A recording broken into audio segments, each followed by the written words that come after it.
Hello, hopheads, and welcome back to another installment of Randy's Beer Garden. I'm your host, Randy. It's a pleasure to have you all back here in my bedroom in Pennsylvania. And we've got Squeesh Cat here, squeesh, squeesh, squeesh.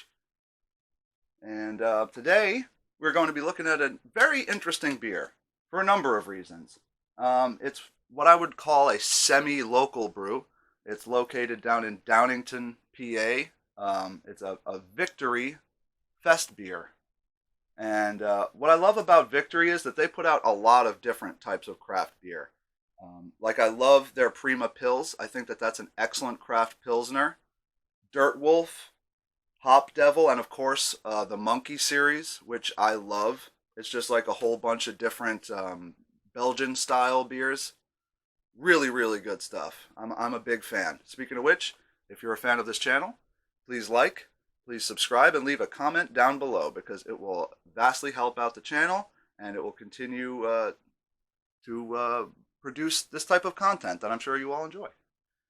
So, what's interesting about Victory's Oktoberfest is that it ain't really an Oktoberfest. It is a marzen, but it's called Festbier, which is a little weird. It's a slightly different kind of take on the style. It's a little bit lighter. It's not as sweet, generally speaking. Although this is just such a unique beer. I love the art on the bottle with the boot. It reminds me of that movie Beer Fest, which I enjoyed as a early 20-something, basically when I was first legally able to drink beer. And it's just this is an interesting one. It's different. You'll see why. So, without further ado, let us begin the pouring process. I still got my Medieval Times glass. Looking at other glassware, looking at some fun, maybe Halloween-y decorations, because pretty soon I'm going to be moving past the Oktoberfest beers and into more specifically Halloween-related beers. So I'm excited. I'm excited for the future of this channel. I really am.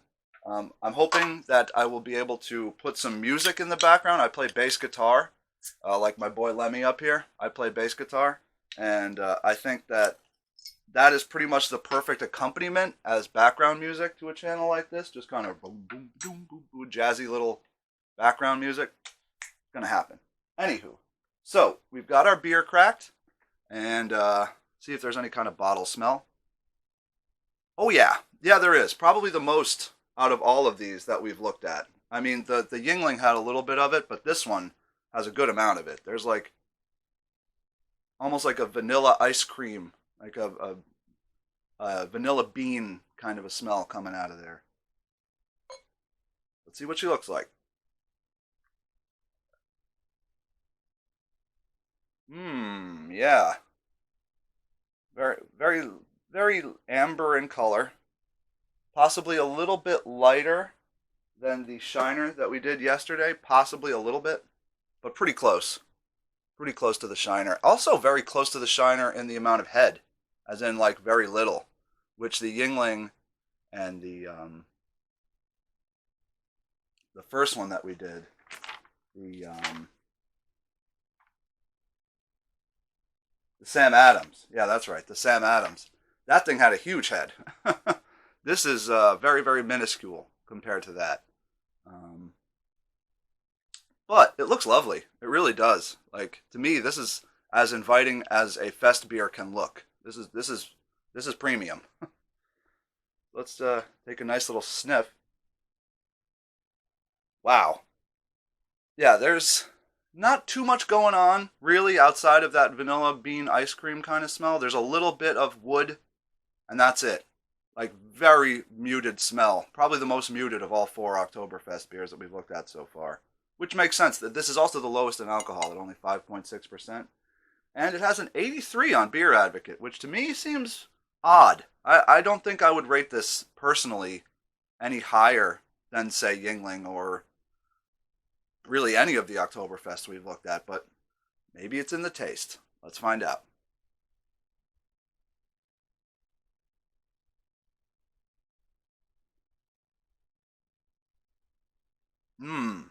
Okay. I will say, there is a good amount of complexity going on here. Like, it's well concealed. Very different from the Yingling Oktoberfest, where it was just like there was a good amount of complexity, but it was kind of just like very brash, very in your face. This, it's like there's flavor there, but it's well concealed under that sort of vanilla-y exterior. There's definitely some herbal hops going on here, some Hallertau action happening. You can see it's leaving lacing. There wasn't much head, but it's definitely leaving lacing on the glass. So there's stuff going on in here for sure. Mm. Yeah, the vanilla bean almost kind of becomes more like caramel as it warms up. It's very sweet, so I can see how people might not like that. But it almost becomes cloying, and then it pulls itself back with that herbal hop note. Really well constructed. I would say that this probably has the most depth of any of the Oktoberfests that we've looked at, which makes sense because it's technically not an Oktoberfest. It's a Festbier. So they could really play around with stuff and make it not quite as traditional. And so that's kind of interesting, you know. It's a little bit less of a traditional take on the style than what we've looked at so far. Look at that, leaving a ton of lacing on the side of the glass with every sip. I like that. This is a good one. I honestly forgot how good this was.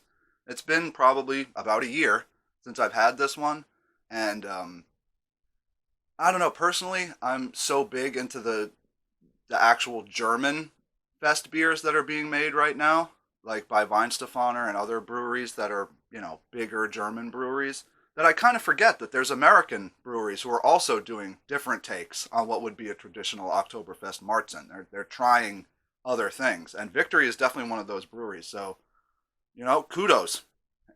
I love it. I really do. I love that there are American breweries experimenting with beer still. That's freaking awesome. Mmm.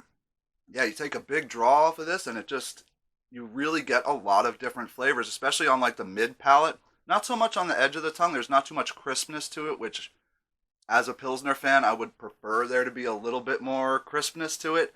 But still, for a Marzen, for something that calls itself a Marzen, this has to be one of the most crisp I've ever tried.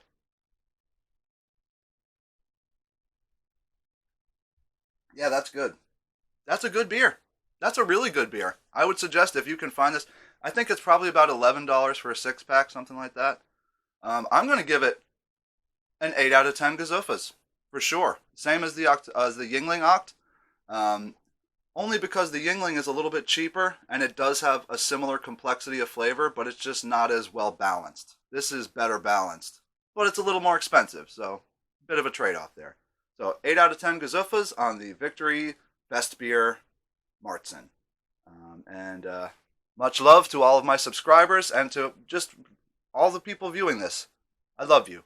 And please come back and hang out again at Randy's Beer Garden. We're going to have lots more brews to check out till the end of the month of October. And then we're probably going to do some deep dives. Yeah, get real funky with it. Get crazy.